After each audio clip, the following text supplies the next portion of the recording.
Hello, everybody. Now we'll get started here, and I do want to give you just a warning. I'm not the best at knowing all these names and how to pronounce them, but I'm no expert in this. I'm just putting everything together, the things that seem pretty interesting, and basically going from there. It's one big story, but the reason I wanted to talk about Pliny the Younger today is because this is one of the earliest accounts someone is acknowledging Christianity that's not practicing Christianity. This was, he was a governor of Bithynia and Pontus. That's modern day Turkey from 111 to 113 AD. During his tenure, he encountered Christians for the first time and was uncertain how to legally handle them. There's letters and correspondence with an Emperor Trajan. Particularly, these letters are about the Christians, are among the most historical and significant documents from ancient Rome, providing insights into the early Christian practices.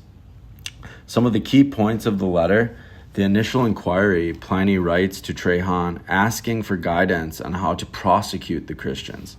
He expresses uncertainty about their age should be considered, if repentance should be accepted, or if the mere name Christian was punishable without a specific crime.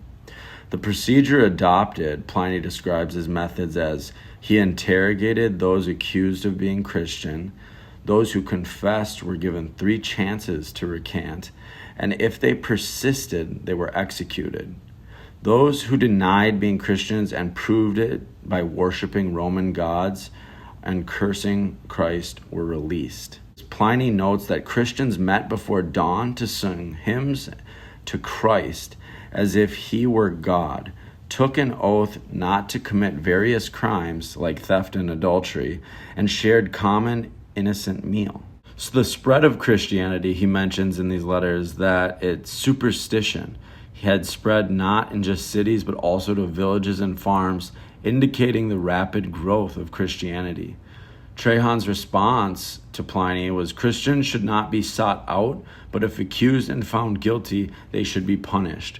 Those who deny being Christians and prove it by worshiping Roman gods should be pardoned. The cultural impact is that they illustrate the tension between the Roman religious political system and the emerging Christian community. Pliny the Younger, what would he actually be believing in if he's seeing this new emerging thing called Christianity?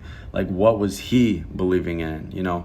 Traditional Roman religion, Pliny was a product of his time and culture, which meant he likely adhered to the traditional Roman religious practices that involved the worship of pantheon of gods like Jupiter, Juno, and Minerva, along with various rituals, festivals, and the belief in omens.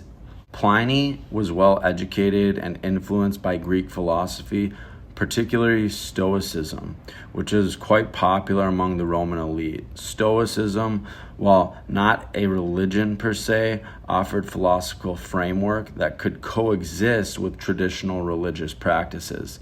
This is very common, Stoicism. It's more just like values and things you abide by, not necessarily like a written book like the Bible. I'm sure there's books about it, but that's kind of what that is.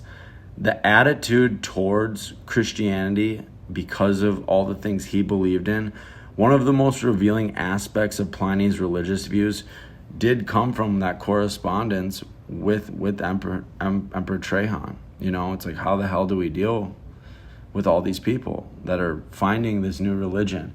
It almost reminds me today of modern day ultra conservative religious people, just to the book Catholic, and someone who has multiple wives. They believe in that. It's almost as if they're seeing that as Christianity, because the things that, they were just saying worship hymns and whatever. But if you look into different books and different people's opinions, you'll find out ancient Christians were doing some pretty wild things. You have to read the original sources. So with that, being said, I just wanted to put this video together quick and talk about Pliny the Younger. It's one of just the earliest accounts of, Christianity, not from someone associated with Christianity in that time frame, And just to piggyback off it, I think the significance of him having a family member die in that eruption, Herculaneum, Pompeii, those scrolls are really going to provide a lot of information. One of the philosophers found in it was Philodemus. I believe that's how you say his name.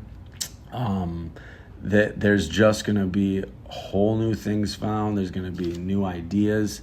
I'm really looking forward to see the University of Kentucky go further and really decipher what's in those Herculaneum scrolls. But the AI scanners that they have now to go through these scrolls is incredible, and there's huge amounts of money being offered for people to figure out how to read these scrolls, and people are doing it.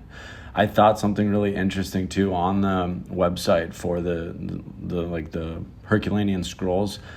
I saw that Elon Musk was like a $2 million.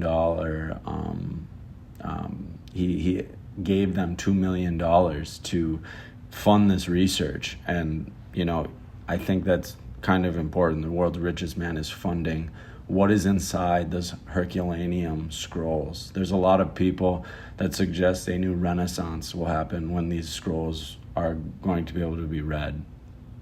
So